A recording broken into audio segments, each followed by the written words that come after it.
ज्ञान भैरव तंत्र हम 9 विधियाँ पढ़ चुके हैं जो श्वास पर आधारित थी। इन 9 विधियों के बाद छठे डिस्कोर्स में ओशो से कुछ सवाल पूछे जा रहे हैं जिसका जवाब दे रहे हैं ओशो। तो आइए, आज 15 फरवरी है और शिवरात्रि है। आप सभी को बहुत बहुत शुभकामनाएं। आपके अंदर बैठे शिवत्व को, उस परम तत्व को मेरा सत सत नमन। एक मित्र ने पूछा ओशो से कि क्या आप कृपया हमें समझा सकते हैं कि वे कौन से अन्य कारक हैं जो स्वप्न देखते समय व्यक्ति को सचेत कर सकते हैं। ओशो उत्तर देते हुए कहते हैं, यह प्रश्न उन सभी के लिए महत्वपूर्ण है जो ध्यान में रुचि रखते हैं, क्योंकि ध्यान वास्तव में स्वप्न की प्रक्रिया से परे जाना है। आप निरंतर स्वप्न देखते हैं, न केवल रात में, न केवल सोते समय, आप पूरे दिन में भी स्वप्न देखते हैं।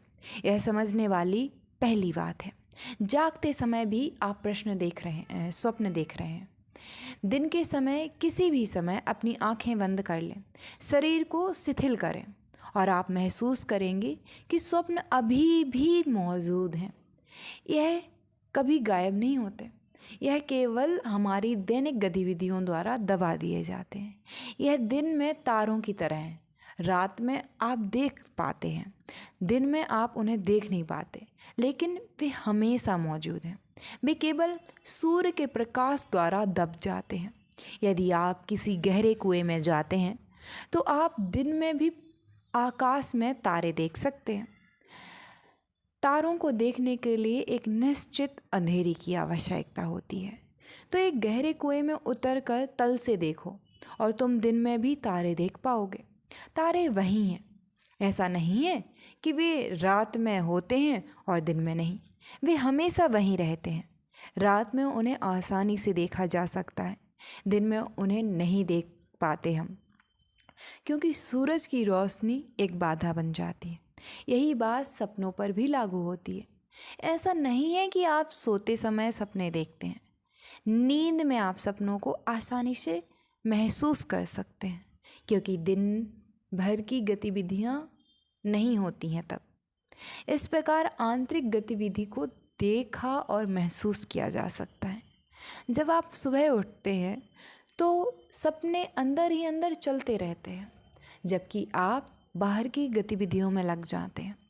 यह दैनिक गतिविधियों की प्रक्रिया सपनों को दबा देती है। सपने वहीं रहते हैं। अपनी आंखें बंद करो, आराम से कुर्सी पर बैठो या ज़मीन पर बैठो और अचानक तुम महसूस कर पाओगे तारे वहीं हैं, वे कहीं नहीं गए हैं। सपने हमेशा वहीं रहते हैं। एक निरंतर गतिविधि चलती रहती है। दूसरा बिंदु, यदि सपने चलते रहते हैं तो आपको वास्तव में जगा हुआ नहीं कहा जा सकता। रात में आप अधिक सोए हुए होते हैं, दिन में आप कम सोए हुए होते हैं। अंतर सापेक्षिक है, क्योंकि सपने की अवस्था में आप वास्तव में जागृत नहीं हो सकते। सपने चेतना पर एक आवरण बना देते हैं। यह आवरण धुएं की तरह होता है। आप इससे घिरे रहते हैं। आप सपने देखते समय वास्तव में जागृत नहीं हो सकते, चाहे दिन हो या रात। इसलिए दूसरी बात, आप तभी जागृत कहे जा सकते हैं जब सपने बिल्कुल ना हो। हम बुद्ध को जागृत कहते हैं। यह जागृति क्या है? यह जागृति वास्तव में आंतरिक सपनों का अंतर है। भीतर कोई सपना नहीं होता। आप वहाँ गति करते हैं, लेकिन कोई सपना नहीं होता। यह ऐसा है जैसे प्रकाश में कोई तारा ना हो। यह शुद्ध अंतरिक्ष बन गया हो। जब सपने नहीं होते तो आप शुद्ध अंतरिक्ष बन जाते हैं। यह पवित्रता, यह मासूमियत, यह स्वप्नहीन चेतना, यही ज्ञानोदय है, जागृति कहलाती है। सदियों से पूर्व हो या पश्चिम, विश्व भर में आध्यात्मिकता कहती आई है कि मनुष्य सो रहा है। यीशु ने यह कहा, बुद्ध ने यह कहा, उपनिषदों ने भी यही चर्चा की, मनुष्य सो रहा है। तो रात में सोते समय आप अपेक्षाकृत अधिक सो रहे होते हैं, दिन में आप कम सो रहे होते हैं। लेकिन आध्यात्मिकता कहती है कि मनुष्य सो रहा है। इसे समझना आवश्यक है। इसका क्या अर्थ है? इसी सदी में गुरजिरफ ने इस तथ्य पर जोर दिया है कि मनुष्य सो रहा है। उन्होंने कहा, वास्तव में मनुष्य एक प्रकार की नींद है। हर कोई गहरी नींद में है। ऐसा कहने का क्या कारण है? आप नहीं जान सकते। आपको याद नहीं रहता कि आप कौन हैं। क्या आप जानते हैं कि आप कौन हैं? यदि आप सड़क पर किसी व्यक्ति से मिलते हैं और उससे पूछते हैं कि वह कौन है और वह उत्तर नहीं दे पाता, तो आप क्या सोचेंगे? आप सोचेंगे वह या तो पागल है, या नशे में है, या बस सो रहा है। यदि वह यह नहीं बता सकता कि वह कौन है, तो आप उसके बारे में क्या सोचेंगे? आध्यात्मिक मार्ग पर हर कोई ऐसा ही है। आप यह नहीं बता सकते कि आप कौन हैं। जब गुरजिरफ, यीशु या कोई भी कहता है कि मनुष्य सो रहा है, तो इसका पहला अर्थ यही है, आप अपने बारे में सचेत नहीं हैं। आप स्वयं को नहीं जानते। आप स्वयं से कभी नहीं मिले। आप बाहरी दुनिया में बहुत कुछ जानते हैं, लेकिन आप विषय को नहीं जानते। आपकी मन स्थिति ऐसी है मानो आप कोई फिल्म देखने गए हों। स्क्रीन पर फिल्म चल रही है और आप इसमें इतने मग्न हो गए हैं कि आप केवल फिल्म, कहानी, स्क्रीन पर जो भी दिखाई दे रहा है उसी के बारे में जानते हैं। फिर अगर कोई आपसे पूछे कि आप कौन हैं, तो आप कुछ नहीं कह सकते। स्वप्न देखना बस फिल्म है, केवल फिल्म। यह मन का संसार का प्रतिबिंब है। मन के दर्पण में संसार प्रतिबिंबित होता है। यही स्वप्न है और आप इसमें इतने गहरे डूब जाते हैं, इतने एकाग्र हो जाते हैं कि आप पूरी तरह भूल जाते हैं कि आप कौन हैं। यही सोए रहने का अर्थ है। स्वप्न देखने वाला स्वप्न में खो जाता है। आप स्वयं को छोड़कर सब कुछ देख पाते हैं। आप स्वयं को छोड़कर सब कुछ अनुभव करते हैं, महसूस करते हैं। आप स्वयं को छोड़कर सब कुछ जानते हैं। यह आत्म अज्ञान ही नींद है। जब तक सपने पूरी तरह बंद नहीं हो जाते, आप स्वयं को नहीं जान सकते। आपने शायद कभी कभी ऐसा महसूस किया जब आप 3 घंटे तक कोई फिल्म देखते हैं और अचानक फिल्म रुक जाती है और आप होश में आते हैं। आपको याद आता है कि 3 घंटे बीत गए। आपको याद आता है कि यह सिर्फ एक फिल्म थी। आप अपने आंसू महसूस करते हैं। आप इसलिए रो रहे थे क्योंकि फिल्म आपके लिए त्रासदी थी, या आप हंस रहे थे, या आप कुछ और कर रहे थे और अब आप खुद पर हंसते हैं। आप क्या बकवास कर रहे थे? यह सिर्फ एक फिल्म थी, सिर्फ एक कहानी।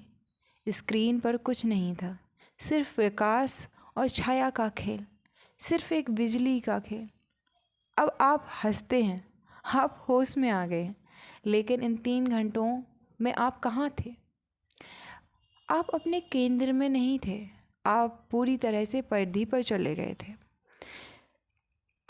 जहाँ फिल्म चल रही थी, आप वहीं पहुँच गए थे। आप अपने केंद्र पर नहीं थे। आप स्वयं के साथ नहीं थे। आप कहीं और थे। स्वप्न में ऐसा होता है। यही हमारा जीवन है। फिल्म केवल 3 घंटे की होती है, लेकिन यह सपना जन्मों जन्म तक चलता रहता है। अगर अचानक सपने रुक भी जाएं, तो आप यह नहीं जान पाएंगे कि आप कौन हैं। आप यह पहचान नहीं पाएंगे कि आप कौन हैं। अचानक आप बहुत कमज़ोर महसूस करेंगे, यहाँ तक कि डर भी जाएंगे। आप फिर से फिल्म में जाने की कोशिश करेंगे, क्योंकि वह जानी पहचानी है। आप उससे परिचित हैं, आप उसके अभ्यस्त हैं। क्योंकि जब सपना रुकता है तो एक मार्ग है, विशेष रूप से ज़ेन में। जापानीज़ गुरुओं को ज़ेन कहा जाता है। ज़ेन में जिसे अचानक ज्ञानोदय का मार्ग कहा जाता है। इन 112 विधियों में से ऐसी तकनीकें भी हैं, कई तकनीकें हैं जो आपको अचानक जागृति दे सकती हैं, लेकिन यह बहुत अधिक हो सकता है और आप इसे सहन करने में सक्षम नहीं हो सकते। आप फट सकते हैं, आप मर भी सकते हैं, क्योंकि आप इतने लंबे समय तक सपनों के साथ रहे हैं कि सपने के बिना आप कौन हैं इसकी आपको कोई स्मृति नहीं है। अगर यह सारा संसार अचानक गायब हो जाए और आप अकेले रह जाएं, तो यह इतना बड़ा सदमा होगा कि आपकी मृत्यु हो जाएगी। ऐसा ही तब होगा जब अचानक चेतना से सारे सपने गायब हो जाएंगे। आपका संसार गायब हो जाएगा, क्योंकि आपका संसार ही आपका सपना था। हम वास्तव में संसार में नहीं हैं, बल्कि संसार हमारे लिए बाहरी चीज़ों से नहीं, बल्कि हमारे सपनों से बना है। इसलिए हर कोई अपने सपनों को अपने सपने के संसार में जीता है। याद रखें, हम जिस संसार की बात कर रहे हैं वह एक नहीं है। भौगोलिक रूप से तो एक ही है, लेकिन मनोवैज्ञानिक रूप से जितने मन हैं उतने ही संसार हैं। हर मन अपने आप में एक संसार है। और अगर आपके सपने गायब हो जाएं, तो आपका संसार भी गायब हो जाएगा।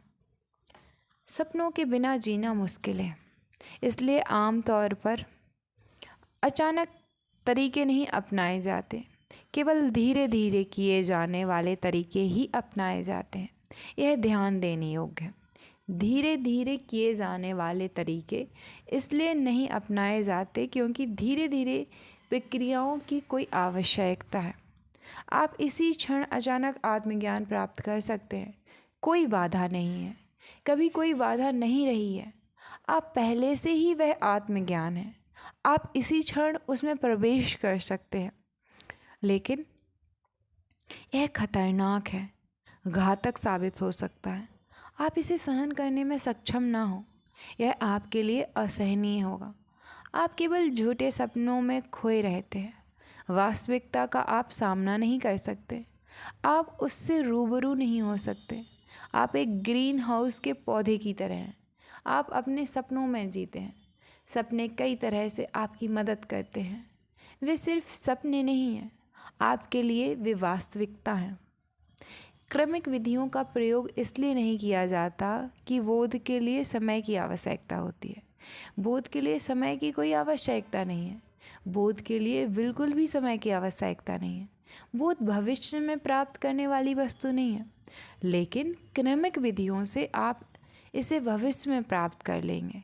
तो यह क्रमिक विधियाँ क्या करेंगे? ये वास्तव में आपको बोध का अनुभव करने में मदद नहीं कर रही हैं, वे आपको इसे सहन करने में मदद करेंगे। वे आपको सक्षम, मजबूत बनाने में मदद कर रहे हैं, ताकि जब यह घटना घटित हो तो आप इसे सहन कर सकें। 7 विधियाँ हैं जिनके माध्यम से आप तुरंत ज्ञानोदय प्राप्त कर सकते हैं, लेकिन आप इसे सहन करने में सक्षम नहीं होंगे। आप अंधे हो सकते हैं अत्यधिक प्रकाश के कारण, या आप अचानक मर सकते हैं अत्यधिक आनंद के कारण। वह स्वप्न, यह गहरी नींद जिसमें हम हैं, इसे कैसे पार किया जा सकता है? इसे पार करने के लिए यह प्रश्न सार्थक है। क्या आप कृपया हमें समझाएंगे कि वे कौन से अन्य कारक हैं जो स्वप्न के दौरान व्यक्ति को सचेत बना सकते हैं? मैं 2 विधियों के बारे में और बात करूंगा। एक पर हमने कल चर्चा की थी और आज 2 और आसान तरीके हैं। पहला ऐसा व्यवहार करना शुरू करना मानो पूरी दुनिया एक सपना हो। आप जो भी कर रहे हैं याद रखें कि यह एक सपना है। खाते समय याद रखें कि यह एक सपना है। चलते समय याद रखें कि यह एक सपना है। जागते हुए भी अपने मन को लगातार याद दिलाते रहें कि यह सब कुछ सपना है। यही कारण है कि दुनिया को माया,